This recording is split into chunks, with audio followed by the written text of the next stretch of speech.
Chapter 4 Ashes and Ink. It was not a night for peace. The wind moaned softly through the trees, carrying a cold whisper, an uneasy silence wrapped in moonlight and shadows.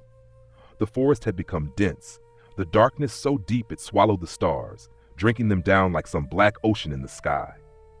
Deep in the heart of this shadowed wilderness, two figures sat opposite each other beneath a vast banyan tree, its roots twisting like ancient snakes frozen mid-strike. These were not ordinary beings. They were entities of history, shadows from tales older than temples. One had once terrified even gods with his power. The other had made worlds burn with a simple touch. Ravana and Bhasmasura. But tonight they looked nothing like their myths. Tonight they were young again, dark-haired, eyes blazing softly under the shadows, their faces marked by the sharp edges of youth. The rage was still there, etched like silent fire beneath their skin. But it was tempered now, cooled not by weakness, but by the weight of second chances. The silence stretched between them, thick enough to taste, heavier than any chain forged in heaven or hell. It was Ravana who spoke first, his voice low and thoughtful, resonating deeply with the quiet rustle of the forest. "Have you ever wondered, Bhasmasura," he began slowly, turning a small stone between his fingers, "why history so often forgets who we truly were?" Bhasmasura, eyes glowing faintly beneath a shroud of long, matted locks, stared into the firelight they'd kindled.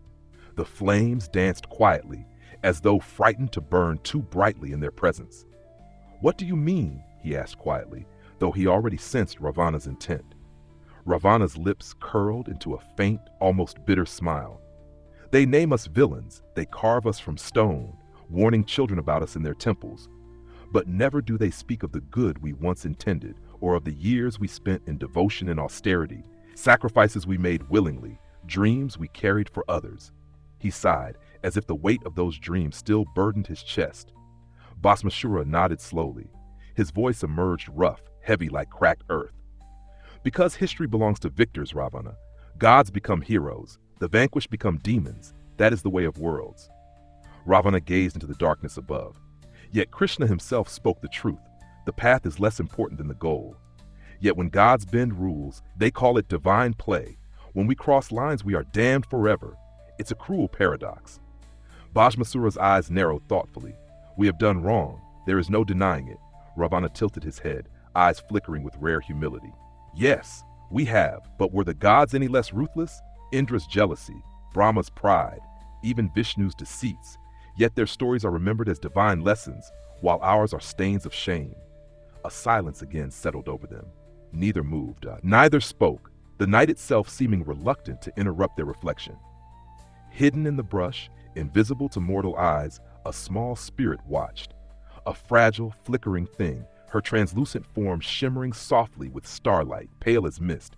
She'd known fear before, terror at the sounds of screams, cries of war, hatred loud as thunder. But tonight, watching these two ancient beings converse with quiet, philosophical calmness, she felt a new kind of fear, deeper and colder. For this was not the rage of demons. This was something infinitely more terrifying. This was the calm before a storm, shaped by thought, strategy, and reflection. Bhasmasura finally spoke again, his words slow, heavy with understanding. "Then let us not repeat our past mistakes. Let this chance not be squandered by rashness and impulsivity. We were defeated once by anger, pride, blind hunger." Ravana's dark eyes blazed fiercely, but it was controlled. Quietly controlled, the intensity of a carefully burning flame. "Agreed. This time we will act with wisdom.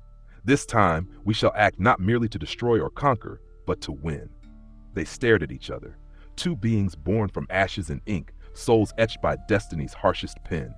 Their shared silence carried volumes. Ravana raised his hand, eyes shining sharply, with something deep, old, and frighteningly wise. "Victory without atrocity, conquest without cruelty. Let them call us villains again if they must, but this time history will not be their only judge." Bhasmasura nodded.